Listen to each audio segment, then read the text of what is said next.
ಆತ್ಮೀಯ ಕೇಳುಗರಿಗೆ ನಿಮ್ಮ ರಮಾಶ್ರೀ ನಾಡಿಗೇರ್ ಮಾಡುವ ನಮಸ್ಕಾರಗಳು. ರಮ್ಯ ಕಥಾಲೋಕಕ್ಕೆ ನಿಮಗೆಲ್ಲರಿಗೂ ಮತ್ತೊಮ್ಮೆ ಸ್ವಾಗತ. ನೀವೀಗ ಪ್ರೀತಿಯ ತೇರು ಧಾರಾವಾಹಿಯ 54ನೇ ಅಧ್ಯಾಯವನ್ನು ಕೇಳ್ತಾ ಇದ್ದೀರಾ. ಕತೆ ಪ್ರಾರಂಭ ಮಾಡೋದಕ್ಕೂ ಮೊದಲು ಯಾರ್ಯಾರು ಇನ್ನೂ ಚಾನಲ್ನ ಸಬ್ಸ್ಕ್ರೈಬ್ ಮಾಡ್ಕೊಂಡಿಲ್ಲ ಅವರೆಲ್ಲ ದಯವಿಟ್ಟು ಚಾನಲ್ನ ಸಬ್ಸ್ಕ್ರೈಬ್ ಮಾಡ್ಕೊಳ್ಳಿ. ಕಥೆಯನ್ನು ಲೈಕ್ ಮಾಡಿ, ಶೇರ್ ಮಾಡಿ, ಪ್ರೋತ್ಸಾಹಿಸಿ. ಈಗ ಕಥೆಯ ಮುಂದಿನ ಭಾಗಕ್ಕೆ ಹೋಗೋಣ. ಅದ್ಗೆ ಏನೋ ಬದಲಾದ ಕಾಣಿಸ್ತಾ ಇದ್ದೀರಾ? ಅನನ್ಯ ಅದಿತಿಯನ್ನು ಛೇಡಿಸುತ್ತಿದ್ದಳು.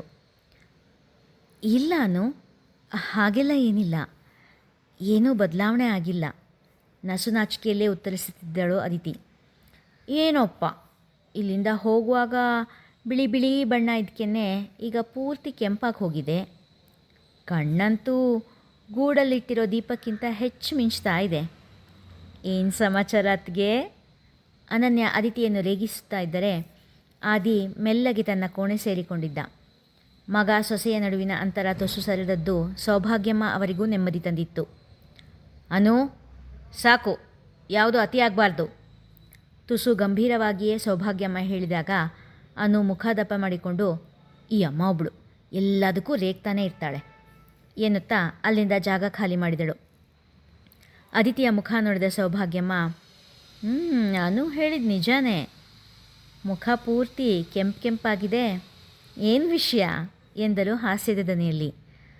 ಅತ್ತೆ, ನೀವು ಕೂಡನಾ ಎನ್ನುತ್ತಾ ನಾಚಿಕೆಯಿಂದ ಅಡುಗೆ ಮನೆ ಕಡೆ ನಡೆದಳು ಅದಿತಿ. ಶ್ರೀ, ಒಂದು ಸರ್ತಿ ಆದಿತ್ಯನ ಹತ್ರ ಮಾತಾಡ್ತೀರಾ? ವಾರಿಜ ಕೇಳಿದಾಗ, ಈಗಷ್ಟೇ ಮಾತಾಡಿದೆವರು. ಅದಿತಿ ಆದಿ ಇಬ್ಬರೂ ಮಾತಾಡಿದ್ರು, ಎಲ್ಲ ಆರಾಮಾಗಿದ್ದಾರೆ ಎಂದರು ಶ್ರೀಕಾಂತ್. ಅಯ್ಯೋ, ನನ್ನ ಮಾತು ಅರ್ಥನೇ ಆಗ್ತಾಯಿಲ್ಲ ನಿಮಗೆ. ನಾನು ಹೇಳಿದ್ದು ಕ್ಷೇಮ ಸಮಾಚಾರದ ವಿಷಯ ಮಾತಾಡೋಕ್ಕಲ್ಲ ಎಂದರು ವಾರಿಜ. ಮತ್ತೆ ಇನ್ನೇನು ವಿಷಯ ಇದೆ ಮಾತಾಡೋಕ್ಕೆ? ಅಚ್ಚರಿಯಿಂದ ಕೇಳಿದರು ಶ್ರೀಕಾಂತ್. ಅದೇ ರೀ, ನಾನು ನಿಮಗೆ ಅವತ್ತೇ ಹೇಳಲಿಲ್ವಾ, ಅನನ್ಯ ಮದುವೆ ವಿಷಯ, ಅದರ ಖರ್ಚು, ಅದರ ಬಗ್ಗೆ ನಿಧಾನವಾಗಿ ರಾಗ ಎಳೆಯುತ್ತಾ ಮಾತನಾಡಿದರು ವಾರಿಜ. ಅಯ್ಯೋ ರಾಮ, ಅದ್ರ ಬಗ್ಗೆ ಮಾತಾಡೋಕ್ಕೇನಿದೆ? ಅದು ಅವ್ರ ಸಂಸಾರದ ವಿಷಯ. ನಮ್ಮ ಪಾತ್ರ ಏನಿದೆ ಅದರಲ್ಲಿ? ಅವ್ರ ಪತ್ರಿಕೆ ಕೊಟ್ಟ ಮೇಲೆ ಮದುವೆಗೆ ಹೋಗಿ ಆಶೀರ್ವಾದ ಮಾಡಿ ಬರೋದಷ್ಟೇ ನಮ್ಮ ಕೆಲಸ ಎಂದರು ನಿರಾತಂಕದಿಂದ. ಅರೆ, ಇದು ಅವ್ರ ಮನೆ ವಿಷಯ ಹೆಂಗಾಗುತ್ತೆ? ನಮ್ಮ ಮನೆ ಮಗಳನ್ನು ಕೊಟ್ಟಿಲ್ವಾ? ನಮಗೂ ಸಂಬಂಧಪಟ್ಟಿರೋ ವಿಷಯನೇ ಈಗ ಎಂದ ಮಡದಿಯ ಮಾತಿಗೆ ಶ್ರೀಕಾಂತ್, ಏನು ನಿನ್ನ ಮಾತಿನ ಅರ್ಥ? ನಿನ್ನ ಮನಸ್ಸಲ್ಲಿ ಏನು ನಡೀತಾ ಇದೆ? ಬಿಡ್ಸ್ ಹೇಳು. ವಾರಿಜಾಳ ಮಾತಿನ ಜಾಡು ಹಿಡಿಯಲು ಇನ್ನೂ ಸಾಧ್ಯವಾಗಿರಲಿಲ್ಲ ಶ್ರೀಕಾಂತ್ ಅವರಿಗೆ. ನೋಡ್ರಿ, ಅನೂ ನನಗೆ ಮಗಳಿದ್ದ ಹಾಗೇನೆ. ಅವಳ ಮದುವೆ ಚೆನ್ನಾಗಾಗಬೇಕು, ಒಳ್ಳೆ ಮನೆ ಸೇರಬೇಕು, ಅದೆಲ್ಲ ಸರಿಯೇ. ಆದರೆ ಅದಕ್ಕೆ ಎಲ್ಲ ಖರ್ಚು ಆದಿತ್ಯನೇ ಮಾಡಬೇಕು ಅನ್ನೋದು ಎಷ್ಟು ಸರಿ? ಆ ಕೃಷ್ಣಪ್ಪ ತನ್ನ ಮಗಳ ಮದುವೆನ ತಾನೇ ಮಾಡಬೇಕು ತಾನೇ. ಆದರೆ ವಾರುಣಿ ಹೇಳೋ ಪ್ರಕಾರ ಎಲ್ಲ ಖರ್ಚು ಆದಿದೆ ಅಂತೆ, ತುಸು ಮುನಿಸಿನಲ್ಲೇ ಹೇಳಿದರು ವಾರಿಜ. ವರು, ನಿಂದ್ಯಾಕೋ ಅತಿ ಆಗ್ತಾ ಇದೆ.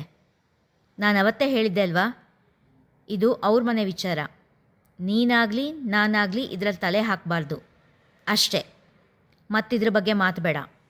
ಹಾಗೆ ನೀನು ಈ ವಿಷಯದ ಬಗ್ಗೆ ಆದಿತ್ಯನ ಹತ್ರ ಆಗಲಿ ಸೌಭಾಗ್ಯಮ್ಮನ ಹತ್ರ ಆಗಲಿ ಮಾತಾಡಿದ್ರೆ ನಾನು ಸುಮ್ಮನೆ ಇರಲ್ಲ.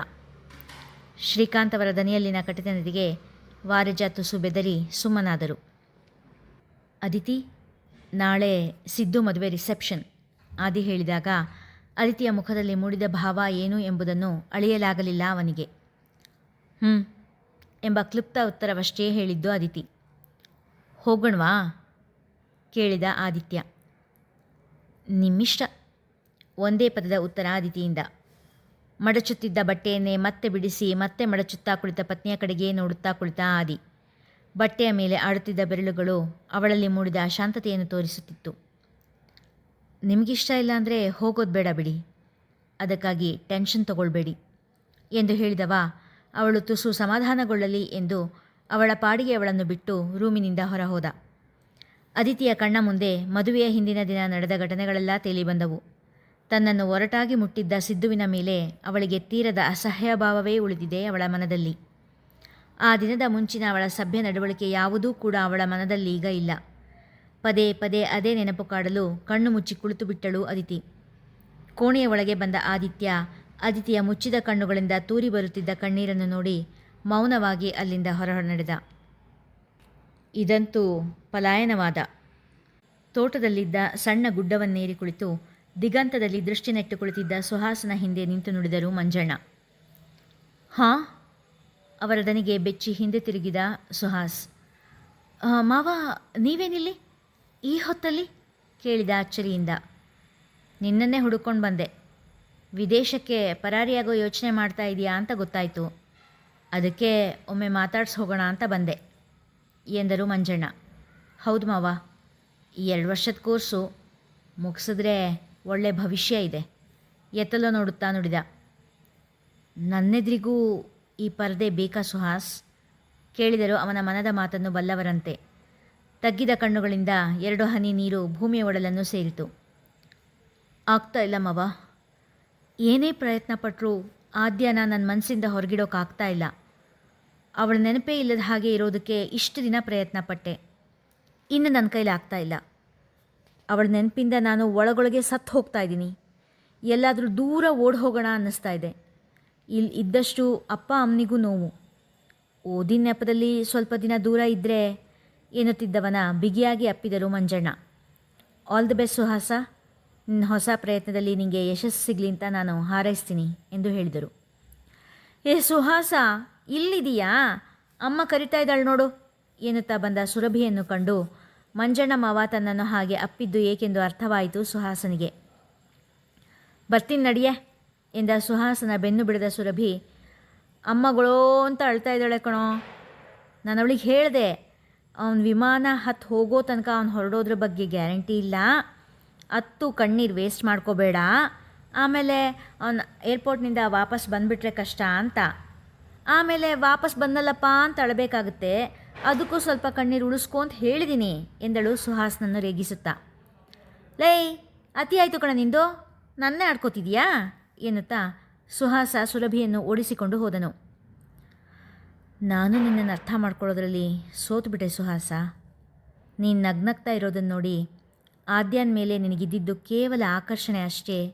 ಅವಳನ್ನಾಗಲೇ ಮನಸ್ಸಿಂದ ಹೊರಗಿಟ್ಟಿದೀಯಾ ಅಂತ ಅಂದ್ಕೊಂಡ್ಬಿಟ್ಟಿದ್ದೆ. ನನ್ನ ಕ್ಷಮಿಸ್ಬಿಡು ಕಂದ ಎಂದುಕೊಂಡರು ಮನದಲ್ಲಿ. ಆದ್ಯ, ನೀನು ಕೆನಡಾಗೆ ಹೋಗೋದು ಯಾವಾಗ ಕೇಳಿದರು ಶ್ರೀಕಾಂತ್. ಇನ್ನೂ 2 ತಿಂಗಳಿದೆಯಪ್ಪ. ನ್ಯೂಸ್ ಪೇಪರ್ ಓದುತ್ತಲೇ ಉತ್ತರ ಕೊಟ್ಟಳು. ಸರಿ, ಹಾಗಾದರೆ ಇನ್ನು 1 ತಿಂಗಳಿಗೆ ಅನನ್ಯ ಮದುವೆ ಇದೆ. ಟಿಕೆಟ್ ಬುಕ್ ಮಾಡಿಸ್ತೀನಿ. 3 ಜನನೂ ಹೋಗಿ ಬಂದುಬಿಡೋಣ. ಈ ಸರಿ ಟೈಮ್ ಜಾಸ್ತಿ ಇಲ್ಲ, ಹಾಗಾಗಿ ಫ್ಲೈಟ್ಸ್ ಟಿಕೆಟ್ ಬುಕ್ ಮಾಡಿಬಿಡ್ತೀನಿ ಎಂದವರ ಮುಖ ನೋಡುವುದನ್ನು ತಪ್ಪಿಸುತ್ತಾ, ಅಪ್ಪ, ಮದುವೆಗೆ ನೀನು ಅಮ್ಮ ಹೋದರೆ ಸಾಕಲ್ವಾ?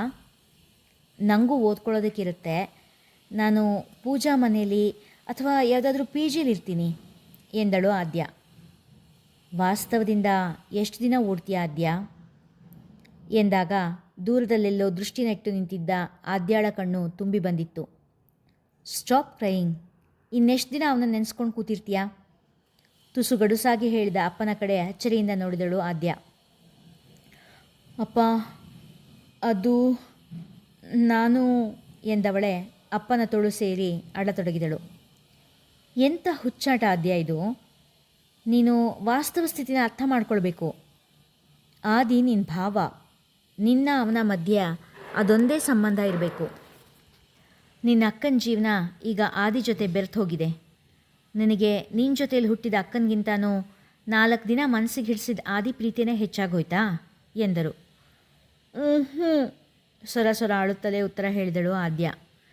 ನಿಂದು ಪ್ರೀತಿನೋ ಆಕರ್ಷಣೆನೋ ಆ ಆಲೋಚನೆ ನಿನಗೆ ಬೇಡ ಆದ್ಯ. ಅದೇನೇ ಆಗಿದ್ದರೂ ಅದು ಮುಗಿದು ಹೋಗಿರೋ ಅಧ್ಯಾಯ. ಅದನ್ನು ಮತ್ತೆ ಯಾವತ್ತೂ ಹೊರಗೆ ಬರದೇ ಇರೋ ಹಾಗೆ ಮನಸ್ಸಿನಿಂದ ಆಚೆ ಹೂತು ಹಾಕ್ಬಿಡು. ನಿನ್ನ ಜೀವನದ ದಾರಿಯಲ್ಲಿ ಮತ್ತೆ ಯಾವತ್ತೂ ಕವಲ್ದಾರಿ ಬರಬಾರ್ದು. ನಿನ್ನ ಕುಟುಂಬ ಯಾವಾಗಲೂ ನಿನ್ನ ಬೆಂಬಲಕ್ಕಿರುತ್ತೆ.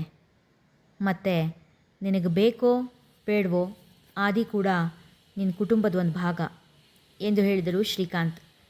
ಶ್ರೀಕಾಂತ್ ಹೇಳಿದ್ದೆಲ್ಲವನ್ನು ಮೌನವಾಗಿ ಕೇಳಿಸಿಕೊಂಡ ಆದ್ಯ ಅದಕ್ಕೆ ಮನದಲ್ಲೇ ಸಮ್ಮತಿಯ ಮುದ್ರೆ ಒತ್ತಿದಳು.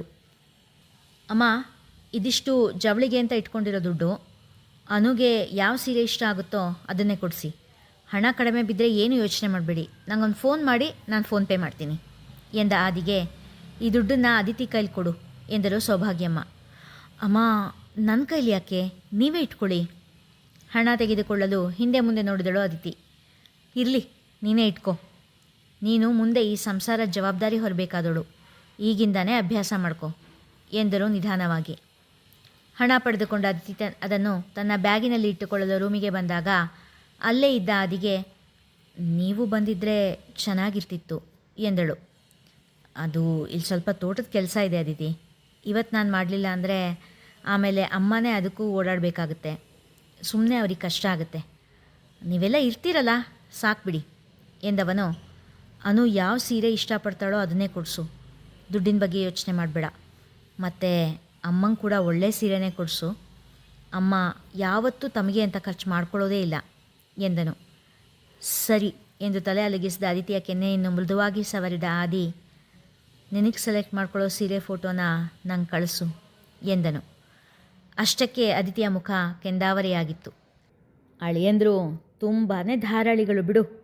ನೀನು ಬಾಯಿ ಬಿಟ್ಟು ಕೇಳ್ದೇನೆ ಇಷ್ಟೊಂದು ದುಡ್ಡು ಹಾಕಿದ್ದಾರೆ ನಿನ್ನ ಅಕೌಂಟ್ಗೆ. ಪಂಕಜಮ್ಮನ ಖುಷಿಗೆ ಪಾರವೇ ಇಲ್ಲ. ಇನ್ನು ನಮ್ಮ ಕಷ್ಟದ ದಿನಗಳು ಕಳೆದವಪ್ಪ, ನಾವು ಸುಖವಾಗಿರೋ ಕಾಲ ಬಂತು ಎಂದುಕೊಂಡರು ಹಿರಿಹಿರಿ ಹಿಗ್ಗುತ್ತಾ. ಮಗಳ ಮೂಲಕ ಅಳಿಯನ ಖಜಾನೆಯನ್ನು ತಮ್ಮ ಮನೆಗೆ ವರ್ಗಾಯಿಸಿಕೊಳ್ಳುವ ಹುನ್ನಾರ ಅವರದ್ದು. ಹೌದಮ್ಮ, ನಿನ್ನ ಅಳಿಯ ಧಾರಾಡಿ ಎಂದವಳ ಮುಖದಲ್ಲಿ ನಾಚಿಕೆ ಬೆರೆತ ಖುಷಿ. ಆದರೆ ಅಳಿಯನ ಅಮ್ಮ ಮಾತ್ರ ಜಿಗುಟು. ಮೊದಲು ಎಷ್ಟು ಫೋನ್ ಮಾಡ್ತಾಯಿದ್ರು, ಎಷ್ಟೆಲ್ಲ ಚೆನ್ನಾಗಿ ಮಾತಾಡಿಸಿ ನೀನು ನನ್ನ ಮಗಳ ಹಾಗೆ ಅಂತೆಲ್ಲ ಹೇಳಿದವರು, ನಾನು ಕೆಲಸಕ್ಕೆ ಹೋಗೋ ವಿಷಯವಾಗಿ ಅವ್ರ ಮಾತು ಕೇಳಲಿಲ್ಲ ಅಂತ ಮಾತಾಡೋದು, ಫೋನ್ ಮಾಡೋದು ಎಲ್ಲ ಬಿಟ್ಬಿಟ್ಟಿದ್ದಾರೆ ನೋಡು ಎಂದವಳ ಮನದಲ್ಲಿ ಲತಾ ಅವರ ಮೇಲೆ ಅಸಮಾಧಾನ. ಅಯ್ಯೋ, ಅದನ್ನೆಲ್ಲ ನೀನು ತಲೆಗೆ ಹಾಕ್ಕೋಬೇಡ. ಒಂದು ತಿಳ್ಕೊ ಕೋಮ್ಲ, ಅತ್ತೆ ಯಾವತ್ತಿದ್ರೂ ಅತ್ತೇನೆ. ಅತ್ತೆ ತಾಯಿ ಆಗಲ್ಲ, ಸೊಸೆ ಮಗಳಾಗಲ್ಲ. ಅವ್ರ ಪ್ರೀತಿ ತೋರಿಸಿದ್ರು ಅಂತ ಅದನ್ನೇ ನಿಜ ಅಂದ್ಕೊಂಬಿಡ್ಬೇಡ. ಮನಸ್ಸಿನಿಂದ ಸ್ವಲ್ಪ ಬಿಗುವಾಗೇ ಇರಬೇಕು ಅವ್ರ ಜೊತೆ. ಹೊರಗೆ ಮಾತ್ರ ನಿನ್ನ ಅಸಮಾಧಾನ ತೋರಿಸ್ಕೊಳ್ಬಾರ್ದು ಮಗಳಿಗೆ ಉಪದೇಶ ಮಾಡಿದರು. ಪಂಕಜ ಅವರ ಉಪದೇಶ ಮಗಳ ಬಾಳಲ್ಲಿ ತಂಗಾಳಿ ತರುವುದೋ ಅಥವಾ ಬಿರುಗಾಳಿಯನ್ನೋ ನೋಡೋಣ ಮುಂದಿನ ಸಂಚಿಕೆಗಳಲ್ಲಿ. ಇಲ್ಲಿಗೆ ಇಂದಿನ ಸಂಚಿಕೆ ಮುಕ್ತಾಯವಾಯಿತು. ಮುಂದಿನ ಕಥೆ ಮುಂದಿನ ಸಂಚಿಕೆಯಲ್ಲಿ. ಸಂಚಿಕೆ ಇಷ್ಟವಾಗಿದ್ದರೆ ಕಥೆಯನ್ನು ಹೆಚ್ಚು ಹೆಚ್ಚು ಜನರಿಗೆ ಶೇರ್ ಮಾಡಿ, ಲೈಕ್ ಮಾಡಿ, ಕಾಮೆಂಟ್ ಸೆಕ್ಷನ್ನಲ್ಲಿ ನಿಮ್ಮ ಅಭಿಪ್ರಾಯ ತಿಳಿಸಿ ಪ್ರೋತ್ಸಾಹಿಸಿ. ಧನ್ಯವಾದಗಳು.